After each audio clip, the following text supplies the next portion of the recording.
버지니아 애난데일에 위치한 워싱턴 새한장로교회 한창훈 담임 목사님의 주일 설교 말씀입니다. 하나님을 더욱 잘 알아가는 은혜의 시간이 되시길 바랍니다. 함께 읽을 성경 말씀은 마태복음 2장 4절로 8절에 있는 말씀입니다.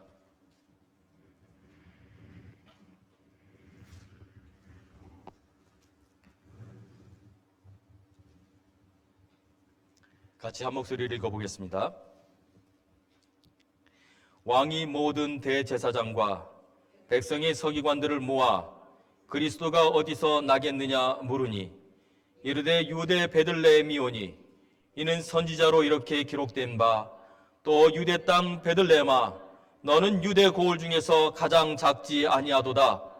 내게서 한 다스리는 자가 나와서 내 백성 이스라엘의 목자가 되리라 하였음이니이다. 이에 헤롯이 가만히 박사들을 불러 별이 나타난 때를 자세히 묻고 베들레헴으로 보내며 이르되 가서 아기에 대하여 자세히 알아보고 찾거든 내게 고하여 나도 가서 그에게 경배하게 하라. 아멘. 성탄절이 되면 우리 모두는 한 가지 좋은 추억들이 있습니다. 성탄절 전날 우리는 우리의 옷가지를 잘 개서 머리맡에 놓고 잠을 잡니다. 그 이유는 그 다음날 아침에 일어나 보면 산타 할아버지가 선물을 가져다 놓을 것을 기대하기 때문입니다.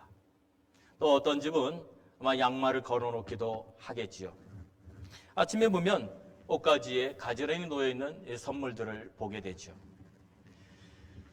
그런데 우리 한국엔, 미국은 그렇지 않지만 산타 할아버지가 들어올 구멍이 없습니다. 굴뚝을 통해서 들어온다고 하는데 한국의 가옥 구조는 이 굴뚝이 구들장을 통해서 나오게 돼 있어요. 근데 구들장은 불이 있습니다. 어떻게 거기를 통과해서 올 수 있을까라는 생각을 아마 해봤을 거예요. 미국에는 벽난로라는 게 있죠. 침리가 있죠. 그래서 훨씬 들어오고 나갈 수가 있지만 한국의 가옥 구조는 그렇지 않았지 않습니까? 오늘 예수님도 선물을 받았습니다. 무슨 선물을 받으셨습니까? 바로 동방박사들이 드린 황금과 유향과 몰약을 받았습니다. 마태복음 2장 11절에 성경은 이렇게 기록합니다. 집에 들어가 아기와 그의 어머니 마리아가 함께 있는 것을 보고 엎드려 아기께 경배하고 보배압을 열어 황금과 유향과 몰약을 예물로 드리니라 라고 기록하고 있습니다. 여기서 이 동방박사들이 가져온 이 예물들, 황금과 유향과 몰약은 어떤 의미가 있었기에 예수님께 드렸을까요? 먼저 황금은 모든 물건의 가장 최고의 가치라고 합니다. 또 그 가치가 변하지 않습니다. 그래서 동서고금을 막론하고 황금은 가장 가치 있는 것입니다. 요즘 금값이 많이 올랐다고 그래서 도대체 금값이 얼마 정도 되길래 많이 올랐나라고 생각하고 한번 인터넷을 통해서 찾아봤습니다. 그랬더니 1온즈가 1,900불 정도 한다고 그래요. 그럼 1온즈는 어느 정도냐 계산해 보니까 1센트짜리 코인 400개를 모으면 1온즈랍니다. 그 무게가. 그런데 2015년의 기록을 보니까 1,000불이었어요. 근데 지금 5년 지났는데 거의 2배로 뛰었습니다. 금 살려고 애쓰지 마세요. 그런데 이 금은 부의 상징이기도 하지만 영광과 권위의 상징이기도 합니다. 성막을 지을 때 모든 성물은 다 금으로 만들거나 아니면 금으로 쌌습니다. 권위의 상징이기도 했기 때문에 그렇습니다. 또 하나는 왕권의 상징이기도 했습니다. 왕관은 주로 무엇으로 만듭니까? 금으로 만들죠. 왕의 상징이에요. 그래서 이 동방박사들이 황금을 드렸다는 말은 예수님에게 왕권이 있다는 것을 말해주고 있습니다. 두 번째로 드린 유향은 그럼 무슨 뜻일까요? 유향은 주로 제사를 드릴 때에 제사장들이 사용했습니다. 사무엘상 2장 28절에 보면 이스라엘 모든 지파 중에서 내가 그를 택하여 내 제사장으로 삼아 그가 내 제단에 올라 분향하며 할 때, 이 분향할 때 유향이라고 하는 그런 정결한 그 향을 냈습니다. 유향을 드렸다는 말은 예수님에게 제사장의 권한이 있다는 것을 말해주고 있습니다. 그럼 모략은 또 무슨 뜻일까요? 모략은 주로 장사를 지낼 때 시신이 부패하지 않도록 하는 용도로 많이 사용했습니다. 그래서 요한복음 19장 39절에 보면 니고데모가 예수님의 몸에 바르기 위해서 이 모략을 가지고 왔는데 75파운드를 가져왔다고 그래요. 또 이 모략은 사람이 고통스러울 때 고통을 줄여주는 효과도 있습니다. 그래서 마가복음 15장 23절에 보면 예수님께서 십자가에 달려주셨을 때 그 로마 구병들이 예수님께 그 모략을 탄 포도주를 입에 대게 했었다는 기록이 있습니다. 보면 마가복음 15장 22절로 23절에 보면 예수를 끌고 골고다라 하는 곳에 이르러 모략을 탄 포도주를 주었으나 예수께서 받지 아니하시니라. 자, 이 모략은 이렇듯 예수님의 십자가 고난과 죽으심을 예언하듯이 주어진 것입니다. 그래서 예수님께 드린 이 세 가지 예물, 황금과 유향과 모략을 통해서 예수님은 왕으로 이 땅에 오셨고 제사장으로 이 땅에 오셨고 그리고 대속자로 오셨다는 사실을 보여줍니다. 또는 선지자로 오셨다는 말도 합니다. 그런데 이 선물을 가져온 동방박사 이야기를 우리는 보면서 이 동방박사 이야기는요, 한번 들으면 잊어지지 않는 이야기입니다. 예수님의 이 탄생 이야기 가운데 이 동방박사 이야기는요, 어린아이들부터 어른들까지 다 좋아하는 이야기예요. 그래서 이 이야기를 한번 들으면 잊어지지가 않아요. 생각해 보세요. 멀리 동방에서 박사들이 왔습니다. 그것도 어떻게 왔습니까? 별을 보고 왔습니다. 근데 오다가 보니까 별이 또 사라져 버렸어요. 그래가지고 또 헤롯에게 찾아가서 묻습니다. 그런데 별이 또 나타났어요. 그 베들레헴에 가서 아기 예수께 경배했다는 이런 이야기들. 자, 그런데 이 이야기를 마태가 씁니다. 이 사복음서 중에서 예수님의 탄생 이야기를 쓰는 사람은 마태와 누가만 쓰는데 누가는 모든 걸 자세히 기록하기 위한 목적으로 쓰지만 마태는 이유가 있어요. 마태가 왜 이 동방박사의 이야기를 여기다 기록했는지 우리는 한번 오늘 말씀을 통해서 살펴보고 그것이 오늘 우리에게 무슨 의미가 있는지를 한번 생각해 보려고 합니다. 여러분, 모든 극에는 드라마나 극이나 여기에는 주연이 있고 조연이 있습니다. 주연이 빛나게 하기 위해서는 항상 조연들을 잘 사용해야 돼요. 어떤 조연을 쓰느냐에 따라서 주연이 빛나기도 하고 빛나지 않기도 합니다. 여러분, 율 브린너가 유명해진 것은 그 왕과 나라고 하는 영화를 찍고 나서 유명해졌다고 합니다. 그 전까지는 그 사람은 단역 배우였대요. 그런데 그 왕과 나라는 그 영화를 찍고 나서 태국 왕으로 나오죠. 그러고 나서는 그 사람은 일약 스타가 되고 그 후로 그걸 영화에서만 한 게 아니라 뮤지컬로도 4,525번을 했다고 합니다. 그런데 그 항상 보면 그 율브린너는 주연이죠. 그런데 그 태국 왕의 상대편 적장으로 나오는 그 조연이 있어야 됩니다. 근데 이 조연을 제가 잘 알아요. 아마 여러분도 잘 아실 겁니다. 우리 교회에 계신 이 집사님이세요. 그분이 율브린너의 상대역으로 오랫동안 역할을 했다고 하셨습니다. 그런데 조연이 뛰어나니까 주연이 뛰어난 거 아니겠어요? 여기도 보면 예수님이 주연이에요. 그런데 조연이 있어요. 조연이 누구예요? 동방박사예요. 그리고 또 한 명의 조연이 있습니다. 그 사람은 바로 헤롯 왕입니다. 오늘 본문에 보면 헤롯 왕이 이렇게 등장을 해요. 마태복음 2장 1절에 헤롯 왕 때에 예수께서 유대 베들레헴에서 나심에 동방으로부터 박사들이 예루살렘에 이르러 헤롯이 통치하고 있을 때에 이 동방 박사들이 왔습니다. 그러면서 이 동방박사들이 헤로데에게 무엇을 묻습니까? 마태복음 2장 2절에 유대인의 왕으로 나신 이가 어디 계시냐라고 묻습니다. 자, 유대인의 왕으로 나신 이라는 말을 한번 잘 생각해 보셔야 됩니다. 자, 이 동방박사들이 동방에서 왔다 그러는데 동방은 어딘지도 몰라요. 사실은 동방에 대한 개념이 그때와 지금 많이 다르지만 그때 당시에 동방이라는 것은 아마 지금으로 말하면 이라크의 바그다드 정도 될 거라고 학자들은 얘기해요. 그 이유를 이렇게 얘기합니다. 주후 614년에 이 페르시아가 이 이스라엘을 점령을 합니다. 그 중에 일부의 페르시아 군들이 이 베들레헴에 왔습니다.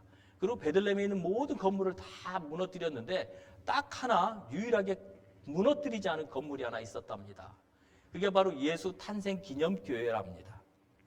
왜냐 하고 물어보니까 그 이유는 그 예수 탄생 기념교회 안에 남아있는 모자이크가 있는데 그 모자이크의 그림에 동방박사들이 나온대요.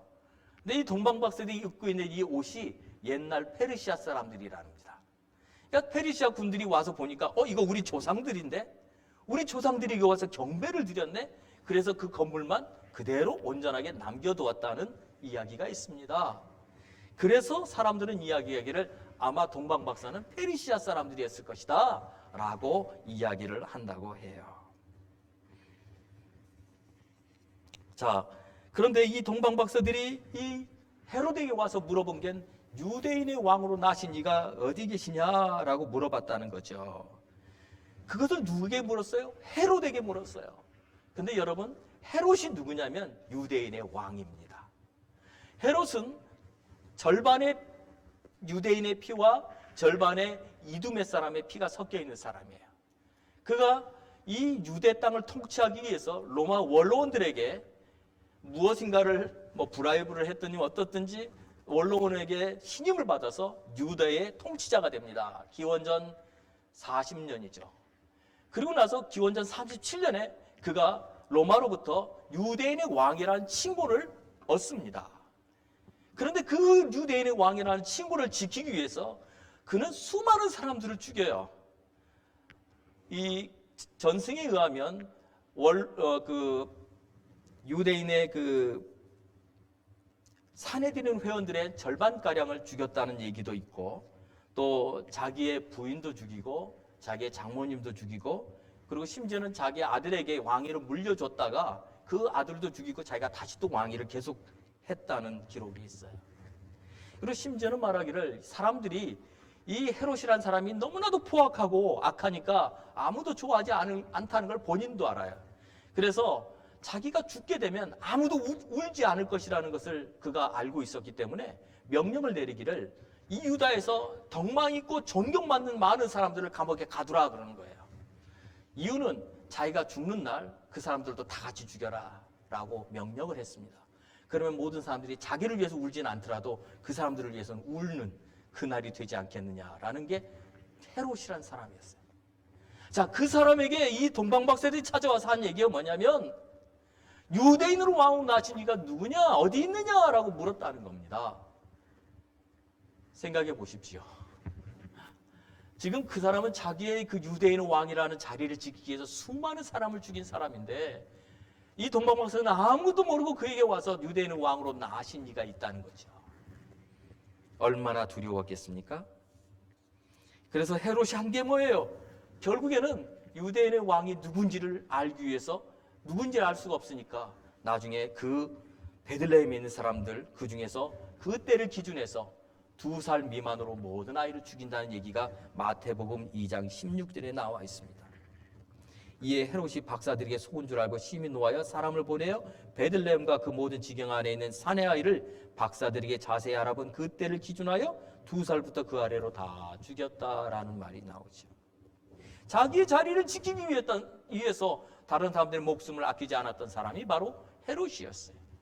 그런데 여기서 한번 비교해 보세요. 이 땅에 자기의 사랑하는 아들을 보내신 하나님은 자기 아들을 죽이심으로 우리를 사랑하셨습니다. 그리고 그 우리를 위해서 죽으신 그 아들 예수님은 자기의 몸을 버리기로 작정하셨어요. 이게 진정한 왕이었어요. 진정한 왕은 자기의 목숨을 버립니다.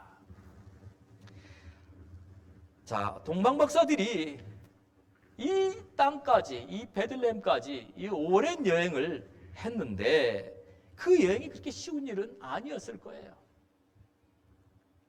그런데 그들이 여기까지 와야 하는 이유가 무엇이었다고 생각하십니까?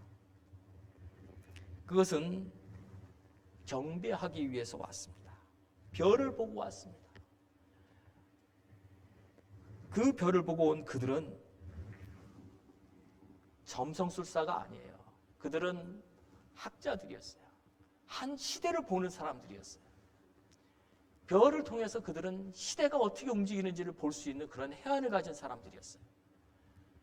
그래서 이 온 세상을 구원할 큰 임금이 났다는 것을 알게 되었고 그 임금에게 경배하기 위해서 그 모든 어려움을 무릅쓰고 여기까지 온 것입니다. 오늘 본문이 이 이야기를 하는 이유가 있어요. 왜 동방에서부터 그 어려운 위험을 다 무릅쓰고 이 사람들이 여기까지 왔느냐 하는 거예요.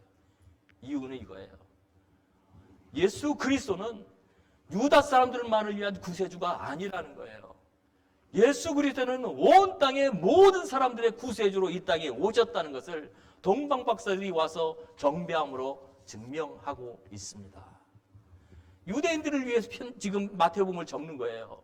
유대인들은 자기들이 선민이라고 생각을 해요. 자기들만 구원받았다고 생각을 해요. 그런데 아니라는 거예요. 예수 그리스도는 온 땅, 온 인류를 위해서 구세주로 오셨다는 사실이에요. 이것을 마태가 전하기 위해서 여기다 이 동방박사 이야기를 적고 있는 것입니다. 여러분, 예수 그리스도는요, 지금도 온 인류의 구세주로 오셨습니다.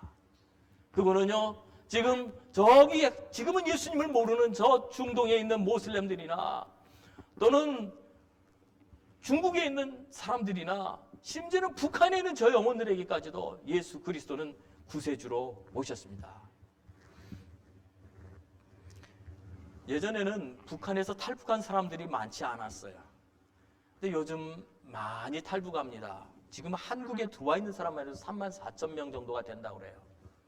그런데 그 사람들이 이제 유튜브에다가 자기들의 탈북 이야기를 간증하기 시작을 해요. 모든 사람이 다 하는 건 아니고 목숨을 건 사람들이죠. 그리고 특별히 그 중에는 믿음으로, 신앙으로 견딘 사람들의 이야기들이 계속해서 올라오는데 그 이야기를 들으면 정말 가슴이 뭉클해지고 미안하고 어떻게 보면 우리의 정말 해야 될 일을 아무것도 하지 못한 것 같다 마음이 아파요. 그 중에 제가 기억나는 사람 한 사람이 있어요. 많은 사람 이야기가 있었지만 한 분은 이제 탈북을 하게 되는데 그분이 이제 북한에서는 예수님 몰랐어요. 그런데 이제 그 부모님을 통해서 듣기는 들었다는 거예요. 그 부모님이 예수님을 알았던 분이죠. 그래서 부모님을 통해서 들었지만 그가 예수님을 정말로 만난 것은 이제 중국에 탈북해 가서 만나는데 그 부모님이 그러더래요. 그날 자기가 탈북하기로 결정한 날 부모님이 그러더래요. 어서 가라라고 하는데 정말 자기는 이제 가지만 자기 부모님 죽을 것을 알기 때문에 가슴이 아파서 어떻게 할 수 없는 상태에서 그가 넘어온다는 그런 간증들을 할 때마다 그리고 그가 예수님을 다시 만나게 되는 그 이야기들을 들을 때마다 가슴이 뭉클해지는 경우들이 참 많아요. 또 어떤 분은 노동 교화소에 결국에는 중국에서 탈북해서 거기서 신앙생활을 하다가 중국 공안에게 잡히고 다시 북한으로 돌아가는 그런 이야기들을 이렇게 들어요. 근데 북한에 돌아갔는데 북한에서 이제 노동 교화소에 그를 놓고 그가 이제 그곳에서 그 형을 받은 대로 지내는 거죠. 근데 그곳에서 하나님이 그에게 어떻게 역사하셨는지를 간증하는 이야기를 들을 때마다 하나님 역사가 그치지 않고 있다는 것을 들어요. 그분이 이런 간증을 해요. 이건 또 다른 분인데 노동교화소는 아침 5시에 하루가 시작하고 저녁 12시에 하루가 끝난대요. 그런데 자기는 항상 5시 이전에 일어나서 화장실에 간대요. 이유는 기도하기 위해서. 그리고 저녁 12시가 되고 나면 12시 이후에 화장실에 간대요. 기도하기 위해서. 근데 한 번은 기도를 막 새벽에 일어나서 화장실에 가서 기도를 하고 있는데 갑자기 옆에서 방언 소리가 들리기 시작하더래요. 보니까 그 사람도 자기도 몰랐는데 그 사람도 예수를 믿는 사람. 새벽마다 보면 거의 대부분 새벽에 나와서 화장실에 있는 사람들이 다 기도하는 사람들이래요. 그렇게 많은 사람들이 새벽마다 하나님 앞에 엎드려 기도한다는 얘기를 들으면서 하나님의 역사는 그치지 않고 있구나. 하나님은 지금도 일하고 계시구나 라는 것을 보게 돼요. 여러분, 예수님은 언제 오십니까? 예수님은요, 모든 민족에게 복음이 증거되고 난 뒤에 이 땅에 오세요. 근데 그 모든 민족의 마지막이 바로 모슬렘들과 북한에 있는 영혼들이라고 생각합니다. 그들에게까지도 예수 그리스도는 구세주로 오셨다는 사실을 우리는 전해야만 합니다. 이것이 첫 번째 메시지예요. 예수님은요, 모든 사람들의 구세주로 오셨다는 이 사실을 증거하기 위해서 마태는 이걸 기록하고 있어요.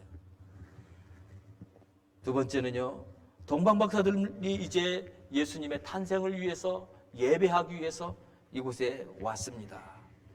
그런데 동방박사들만 이 구세주가 온 것을 안 것은 아니었습니다. 구세주가 온 것을 안 사람들이 있었습니다. 바로 서기관들이죠. 헤롯 왕은 모든 대제사장과 서기관들을 모아놓고 그 구세주로 온 사람이 어디에서 태어날 건지를 묻습니다. 그러자 그들이 마태복음 2장 4절로 6절에 보면은 이제 이렇게 대답해요. 특별히 한번 읽어볼게요. 왕이 모든 대제사장과 백성의 서기관들을 모아 그리스도가 어디서 나겠느냐 물으니 이르되 유대 베들레헴이오니 이는 선지자로 이렇게 기록된 바 또 유대 땅 베들레헴아 너는 유대 고을 중에서 가장 작지 아니하도다 내게서 한 다스리는 자가 나와서 내 백성 이스라엘의 목자가 되리라 하였음이니이다 라고 누가 알려줍니까? 서기관들이 알려줘요. 그렇다면 그들도 알고 있었다는 거죠. 그러면 그들도 예배했습니까? 아니요, 그들은 예배드리지 않았습니다. 그들은 아무것도 하지 않았어요. 그럼 헤롯 왕은 어떻게 했습니까? 헤롯 왕도 아무것도 하지 않았어요. 아니요, 아무것도 하는 게 아니야, 안 한 게 아니라 그는 오히려 그 베들레헴 땅에 있는 2살 미만의 사나이들을 다 죽이고 맙니다.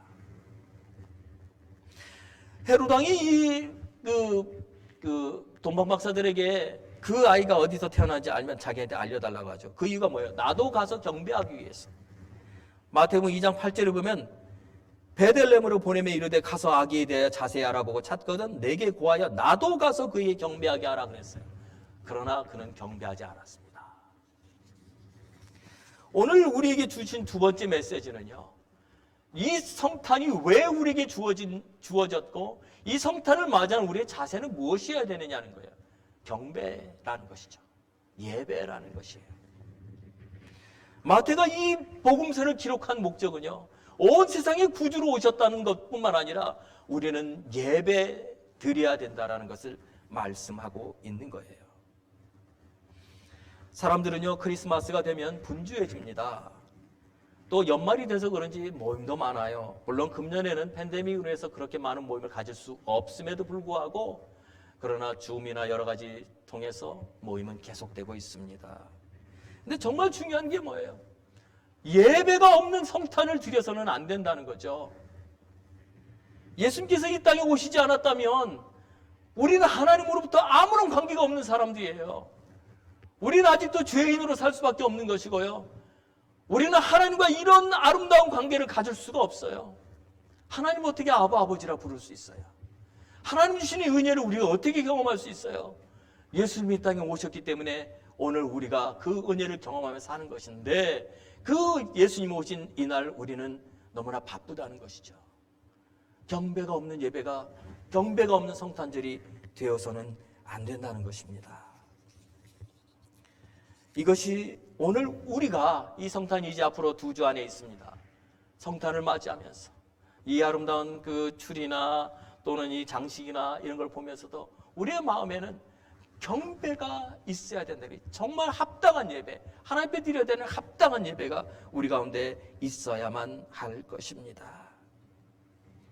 동방박사들이 이 예배를 드리기 위해서 베들레헴까지 오는 동안 그들은 수많은 어려움을 겪었을 겁니다. 그런데도 불구하고 하나님은 그들을 지켜주셨어요. 보호해 주셨어요. 철저히 지켜주셨어요. 심지어는 이 헤롯 대왕으로부터 또 지켜주셨어요. 하나님이 주시는 은혜로 그들은 헤롯에게 가지 않았습니다. 돌아갔지요. 여러분, 하나님 앞에 예배 드리려고 할 때 우리에게 얼마나 많은 코스트를 치르게 하는지는 몰라요. 하나님 앞에 나오는 거 쉬운 일 아니에요. 하나님 앞에 나오는 거 우리 스스로 우리의 뜻으로 올 수 있는 거 아니에요. 하나님은 우리를 이끌어 주시지 않으면 올 수 없습니다. 얼마나 많은 방해들이 있어요. 교회에 나오려고 그러면 갑자기 무슨 일이 있어요. 갑자기 무슨 일이 터져요. 갑자기 무슨 일 때문에 마음이 상해요. 교회 오는 말거리가 즐거워야 되는데 즐겁지가 않아요. 왜 이렇게 만드는 거예요? 방해하는 거예요. 예배를 방해하는 거예요. 우리의 마음에 하나님 주신 이 예배의 마음을 자꾸만 가져가는 거예요. 오늘 우리는요, 이 예배의 마음을 회복하시길 바랍니다. 이 성탄은 예배가 회복되는 때예요. 참된 경배를 하나님 앞에 드릴 수 있는 그런 예배가 우리 가운데 이루어지기를 간절히 바랍니다. 성도 여러분, 성탄을 맞이하면서 여러분 안에 기대가 있을 거예요. 여러분, 성탄을 맞이하면서 여러분 안에 어떤 하나님 주시는 마음이 있을 거예요. 그걸 하나님 앞에 예배로 가져가시기 바랍니다. 교회에 올 때마다 하나님 앞에 기도하시기 바랍니다. 여러분, 그냥 오지 마세요. 오늘 주일이니까 와야지? 아니요. 주일은 언제부터 시작하냐면 토요일 저녁부터 시작합니다. 토요일 저녁에 여러분의 마음이 준비되지 않으면 경건한 예배로 나올 수가 없어요. 토요일 저녁부터 여러분의 마음을 준비하시고 예배 전에 여러분 미리 기도로 준비하세요. 오늘 하나님 주시는 은혜를 우리가 경험하게 해달라고 기도하세요. 그래서 제가 토요일 새벽마다 항상 기도하는 게 뭐냐면 주일 예배를 위해서 기도하는 거예요. 왜요? 이 예배 가운데 하나님을 만나야 돼요. 예배 가운데 하나님의 역사하심을 경험해야 돼요. 그런데 경험하려고 하는데 너무나 많은 방해가 있어요. 그래 우리는 항상 기도로 준비해야 돼요. 이 성탄을 맞이하는 우리들 마음도 마찬가지예요. 여러분, 기도로 준비하세요. 기도로 이 성탄을 맞이하세요. 예배가 되게 해달라고 기도하세요. 그럴 때 하나님 주시는 놀라운 은혜가 여러분의 삶을 주장할 것입니다. 어떤 환경 속에서든지 하나님 앞에 나아가고자 할 때 하나님 지켜주세요. 보호하세요. 염려할 거 있을 거예요. 많은 염려가 있을 거예요. 여러분, 특히 한 해가 마무리되는 이때는 더더욱 많은 것이 우리의 마음을 사로잡아요. 그런데 그럴 때마다 하나님 앞에 나아가세요. 하나님은요, 동방박사를 지켜주셨을 뿐만 아니라 북한에 있는 저 영혼들도 지켜주시고 또 심지어는 모슬렘 가운데도 주님을 만나기를 사모하는 저 영혼들을 지켜주시는데 여러분 지켜주시지 않으시겠어요? 하나님 지켜주세요. 보호하세요. 두려워하지 마시고 예배 가운데 나올 때마다 믿음으로 하나님 앞에 선포하며 나오실 때 하나님 놀라운 역사를 여러분 경험하게 되실 것입니다. 같이 한번 기도합시다. 이 시간 우리 이 예배가 하나님 앞에 드려지는 아름다운 예배 되게 해달라고 기도하고 우리의 삶이 어떤 환경과 어떤 형편에 있든지 예배가 그쳐지지 않게 해달라고 기도합시다. 특별히 우리 교회가 예배하는 교회, 참된 예배가 날마다 끊어지지 않냐는 주님의 교회 되게 해달라고 이 시간 같이 합심으로 기도하겠습니다. 살아계신 아버지 하나님 감사합니다. 예배 가운데 임하시는 주의 놀라운 은혜를 하나님 우리로 경험하게 하여 주시옵소서. 아버지 하나님, 온 땅의 구세주로 오신 그 예수 그리스도를 경배하는 저희들 될 수 있도록 도와주시옵소서. 우리의 마음에 사모하는 심령을 주시옵소서. 하나님 앞에 나와 예배하는 은총 허락하여 주시옵소서. 예배를 방해하는 모든 것들을 하나님 물리쳐 주시옵소서. 우리의 마음을 무겁게 하는 모든 것들을 물리쳐 주시고 우리의 마음을 주께로 온전히 드릴 수 있는 복된 예배 되게 도와 주옵소서. 경배하는 저희들, 예배하는 저희들 되게 하시고 이 성탄이 되게 도와 주옵소서. 살아계신 하나님 감사합니다. 동방박사들이 어떤 어려움 속에서도 그들이 아기 예수께 경배하기 위해서 먼 걸음을 왔습니다. 그리고 그걸 통해서 예수 그리스도는 온 땅의 구세주인 것을 보여주었습니다. 오늘 하나님, 이 함께 예배드리는 우리 사랑하는 성도들 뿐만 아니라 오늘 여러 가지 이유로 함께하지 못하지만 하나님 예배 가운데 있는 우리 성도들을 기억하여 주시고 우리 하나님 주시는 놀라운 위로와 하나님 주시는 놀라운 보호하시는 손길이 늘 있게 하여 주시기를 원합니다. 특별히 성탄을 맞이하여 하나님 앞에 참된 예배, 경건한 예배, 합당한 예배 드릴 수 있는 우리 모든 성도들 될 수 있도록 도와주시고 하나님의 늘 보호하시는 손길을 경험하는 우리 성도들 되게 하여 주옵소서. 예수 그리스도의 이름으로 기도하옵나이다. 아멘. 이 말씀을 들으시고 하나님을 더욱 잘 알기 원하시는 분은 가까운 교회를 방문하시거나 6901 콜롬비아 파이크에 소재한 워싱턴 세안장로교회를 방문해 주시기 바랍니다. 또는 전화 703-333-3123 이메일 church@wshpc.org로 연락 주시기 바랍니다.